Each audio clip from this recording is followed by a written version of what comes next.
आज देश भर में मनाया जा रहा है कारगिल दिवस। इस मौके पर कारगिल में वीर गति को प्राप्त जवानों को किया जा रहा है याद। देश हमारे वीर सैनिकों के बलिदान को हमेशा याद रखेगा।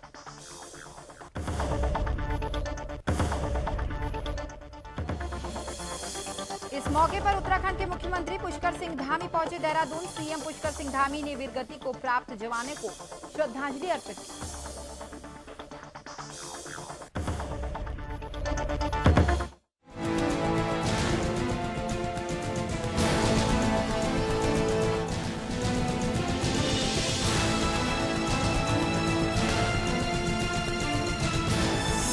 आप देख रहे हैं सुदर्शन न्यूज। नमस्कार, उत्तराखंड विशेष देख रहे हैं आप और मैं हूं आपके साथ स्मारिका ठाकरे। आज देश भर में कारगिल दिवस मनाया जा रहा है, जिसमें कारगिल में वीर गति को प्राप्त हुए सेना के जवानों को याद किया जा रहा है। ऐसे में उत्तराखंड के मुख्यमंत्री पुष्कर सिंह धामी देहरादून पहुंचे हैं, जहां सीएम ने पुष्कर सिंह धामी ने वीर गति को प्राप्त हुए सेना के जवानों को श्रद्धांजलि अर्पित की। इस मौके पर पुष्कर सिंह धामी ने कहा कि कारगिल में वीर गति को प्राप्त हुए सेना के जवानों की शहादत को भुलाया नहीं जा सकता है। और साथ ही पुष्कर सिंह धामी ने कहा कि भारतीय सैनिकों ने कारगिल युद्ध में विपरीत परिस्थितियों में वीरता का परिचय देते हुए घुसपैठियों को सीमा पार खदेड़ दिया था। कारगिल युद्ध में देश की सीमाओं की रक्षा के लिए वीर सैनिकों के बलिदान को राष्ट्र हमेशा याद रखेगा।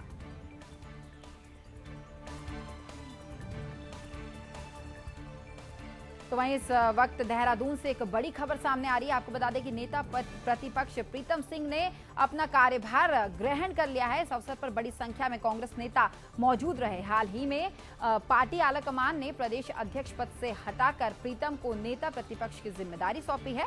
आपको ये भी बता दें कि कांग्रेस विधानमंडल दल की नेता रही डॉक्टर इंदिरा हृदय का 13 जून 2021 को निधन हो गया था। तब से नेता प्रतिपक्ष का पद खाली चल रहा था। अब इस पद की जिम्मेदारी प्रीतम सिंह को दी गई है। इस अवसर पर उपनेता विपक्ष करण महारा, विधायक काजी निजामुद्दीन, कार्यकारी प्रदेश अध्यक्ष रंजीत रावत, पूर्व मंत्री दिनेश अग्रवाल समेत तमाम नेता कार्यकर्ता मौजूद रहे।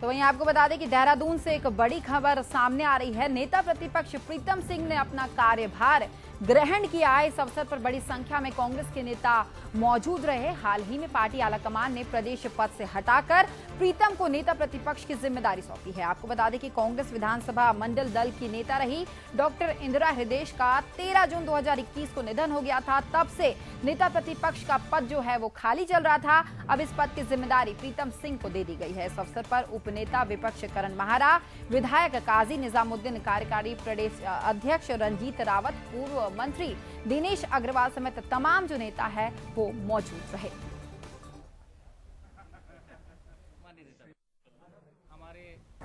अध्यक्ष के रूप में गणेश गोदियाल जी हैं और नेता प्रतिपक्ष के रूप में मुझे जिम्मेदारी सौंपी गई है। मैं तो जब अध्यक्ष बना और जो परिस्थितियां थी, उन परिस्थितियों से आप भली भांति भिज्ञ हैं। मैं कांग्रेस के तमाम साथियों का बहुत बहुत आभार व्यक्त करना चाहता हूं, उनको धन्यवाद देना चाहता हूं। तो वहीं विधानसभा चुनाव 2022 के आने से पहले ही कांग्रेस में चुनावी हलचल जो है वो पूरी तरह से तेज हो गई। ऐसे में कांग्रेस पार्टी अपने नए प्रदेश अध्यक्ष की ताजपोशी के लिए 27 जुलाई को देहरादून में कार्यक्रम रखने वाली है। इस कार्यक्रम में चुनावी रणनीति का आगाज पूर्व मुख्यमंत्री हरीश रावत करेंगे, जिसको लेकर कांग्रेस के नेताओं और कार्यकर्ताओं में खुशी की लहर है। तो वहीं कांग्रेस सेवा दल के प्रदेश उपाध्यक्ष रमेश गोस्वामी ने उत्तराखंड में कांग्रेस को पूर्ण बहुमत से भी अधिक सीटें मिलने की बात कही है।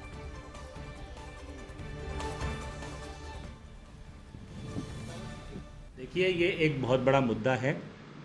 पहले भी ऐसी आवाज़ें उठती रही हैं और ये अच्छा मुद्दा है। लेकिन ये जो अब इसके बाद युवाओं ने इसमें इंटरेस्ट लिया है, जो युवाओं की एक आवाज़ बन के आई है, माननीय हरीश रावत जी ने अभी कुछ दिन पहले कहा था इसी बारे में कि युवाओं ने बहुत अच्छा मुद्दा उठाया है। और मुझे लगता है कि अगर हमारी सरकार बनती है और माननीय हरीश रावत जी मुख्यमंत्री बनते हैं तो आप ये मानिए कि उनके अनुभव के आधार पर ज़रूर हम इस कानून को लागू करने में सक्षम होंगे। तो वहीं उत्तराखंड में इन दिनों पुलिस ग्रेड का पे का मामला जमकर तूल पकड़ रहा है, जिसके चलते पुलिसकर्मियों के परिजनों ने गांधी पार्क में आंदोलन किया है। ऐसे में मुख्यमंत्री पुष्कर सिंह धामी ने प्रदेश के तमाम पुलिसकर्मियों से अपील करते हुए साफ तौर पर कहा कि उनकी सरकार पुलिसकर्मियों के साथ है। उन्होंने आगे कहा कि वो हमारे भाई हैं, उनको हमारी कोशिशों को देखना चाहिए। सीएम का ये कहना है कि पहले ही कैबिनेट के मंत्रिमंडल उप समिति की बैठक हो चुकी है और वो जल्द ही अपना रिपोर्ट मुख्यमंत्री को सौंप देंगे, जिसके बाद जल्द से जल्द पुलिसकर्मियों के हित में फैसला ले लिया जाएगा। तब तक पुलिसकर्मियों को संयम बरतना चाहिए।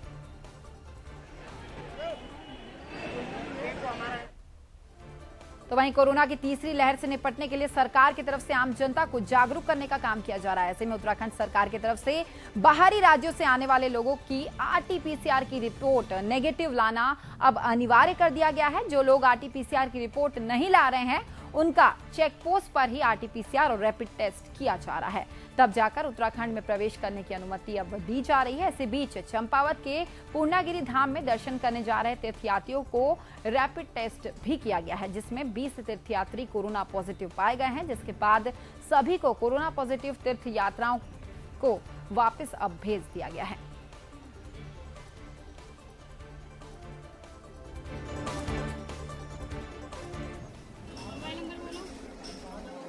टीम के द्वारा मलबा बॉर्डर के टेस्ट किए गए हैं, रैपिड एंटीजन टेस्ट किए जाते हैं। उसमें 20 लोग पॉजिटिव निकले, जो सभी के सभी उत्तर प्रदेश के रहने वाले हैं। वो और उसमें से अधिकांश लोग पूर्णागिरी मंदिर दर्शन करने के लिए जा रहे थे। जो पॉजिटिव लोग निकले हैं उनको सभी को यहाँ से वापस भेज दिया गया और हमने और सतर्कता बढ़ा दी है। तो वहीं खटीमा में 57वीं बटालियन एसएसबी के कार्यवाहक कमांडेंट बीपीएस नेगी के निर्देशन में स्वच्छता अभियान चलाया गया है। इस अभियान के तहत डी कंपनी नारायण नगर के परिसर में और राजकीय प्राथमिक विद्यालय परिसर में पौधारोपण किया गया है, जिसमें विभिन्न प्रजाति के 580 बाल पौधों का रोपण जवानों और स्थानीय ग्रामीणों की मदद से किया गया है। गौरतलब है कि पर्यावरण को शुद्ध, स्वच्छ, सुरक्षित और संरक्षित रखने के लिए मानसून सत्र शुरू होते ही बड़े पैमाने पर वृक्षारोपण एसएसबी की तरफ से सीमांत क्षेत्र में शुरू किया गया था। इसी क्रम में आज वृक्षारोपण का काम किया गया है।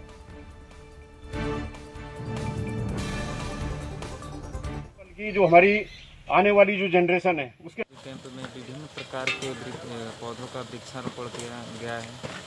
एसएसबी द्वारा हमेशा यहाँ पे वृक्षारोपण और ऐसे कार्य किए जाते हैं। आपका नाम? राजेश यादव, ग्राम प्रधान पिलड़ी। और एक वृक्ष का 10 पुत्र के समान है। कहने के मतलब अगर हम एक वृक्ष लगाते हैं तो 10 पुत्र के बराबर है वो। तो हमें सिर्फ आज का ही नहीं सोचना है, बल्कि जो हमारी आने वाली जो जनरेशन है उसके बारे में भी हमने सोचना है। तो अगर पूरा प्लांटेशन हरा भरा होगा तो एक बहुत अच्छा वातावरण भी होगा और सभी उसमें पानी की कमी नहीं पड़ेगी, ना ही कोई ऑक्सीजन वगैरह की कमी। तो वहीं पौड़ी में देर रात मौसम खराब होने की वजह से बारिश हो रही है। मौसम विभाग ने बारिश को लेकर लोगों को चेतावनी भी दी है। बारिश के होने से लोगों को गर्मी से भी निजात मिला है और साथ ही बारिश के चलते तापमान में भी गिरावट आई है।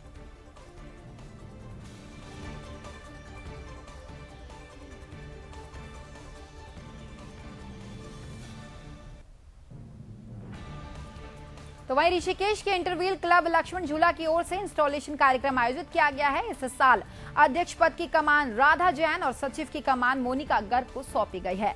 नव नियुक्त पदाधिकारियों ने जानकारी देते हुए ये बताया कि इस साल उनके क्लब की थीम पिंक फर्स्ट है, जिसके तहत महिलाओं को ज्यादा से ज्यादा स्वरोजगार दिया जाएगा और साथ ही जरूरतमंद लड़कियों और महिलाओं को सशक्त करने के क्षेत्र में क्लब कार्य करेगा।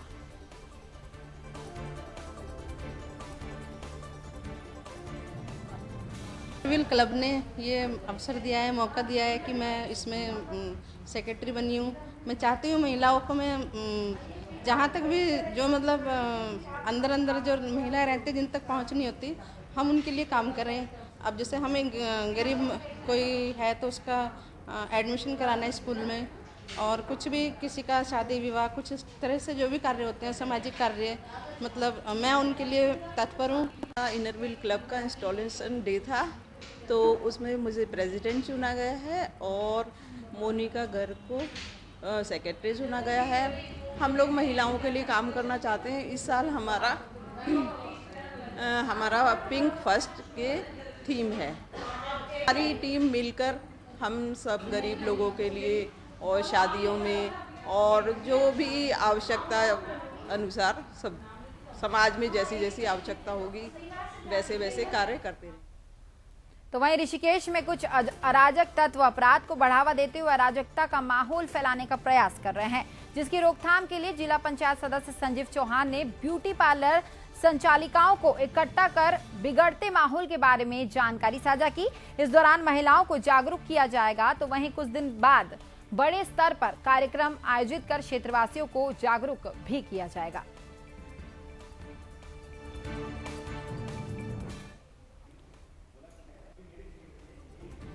की परिस्थिति को देखते हुए मेरे जो जिला पंचायत क्षेत्र में हैं जितने भी ब्यूटी पार्लर हैं उन सबको मैंने निवेदन करा कि आप सबसे मैं चर्चा करना चाहता हूं और मेरा उद्देश्य ये है कि मेरे क्षेत्र में यूनिसेक्स सैलून ना हो।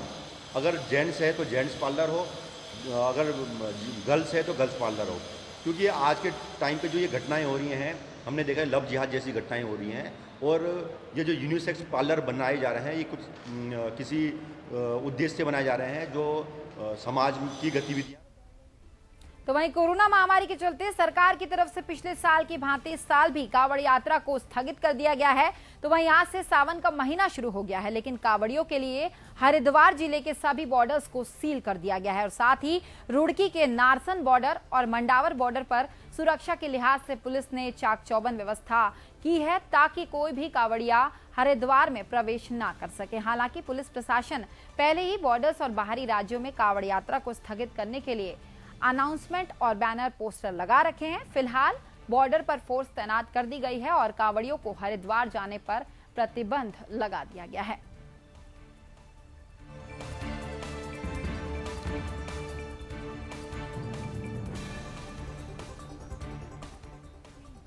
तो वहीं उत्तरकाशी में विद्युत विभाग की एक बड़ी लापरवाही सामने आई है। आपको बता दें कि सरतली नाला गांव की विद्युत लाइन को ठीक करने गए संविदा कर्मी की करंट की चपेट में आ गया, जिससे करंट लगने से वो 60% झुलस गया है, जिससे ग्रामीणों की मदद से प्राथमिक स्वास्थ्य केंद्र लाया गया है, जहां व्यक्ति का इलाज अब किया जा रहा है।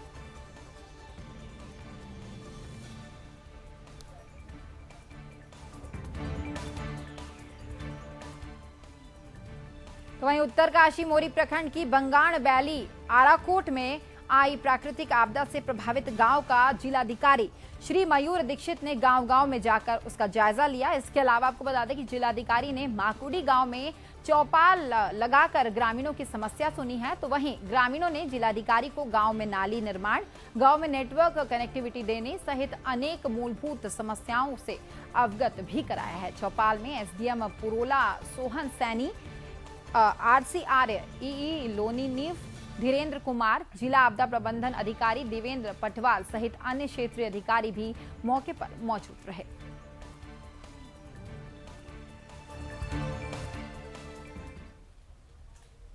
आराकोट और उसके ऊपर के जो गांव चीवा है, माकुड़ी है और बीच में जितने भी और भी गांव पड़ते थे, सभी का हमने कल सभी विभागीय अधिकारियों के साथ दौरा किया था और इसमें जो मूलभूत सुविधाएं जो अभी तक नहीं उनकी स्थापित हो पाई, जैसे कई इंपॉर्टेंट ब्रिजेज हैं, कुछ बाढ़ सुरक्षा के कार्य जो अति आवश्यक हैं, 1-2 जगह टिकोची में स्कूल बनने हैं, अस्पतालों की भी रिक्वायरमेंट है चीवा में और स्कूल की, तो इन सभी की जो प्रक्रिया थी उसको और तेज़ी से कैसे लाया जाए इस बारे में अधिकारियों को बताया गया है। रुकेंगे एक छोटे से ब्रेक के लिए, देखते रहिए सुरक्षा न्यूज।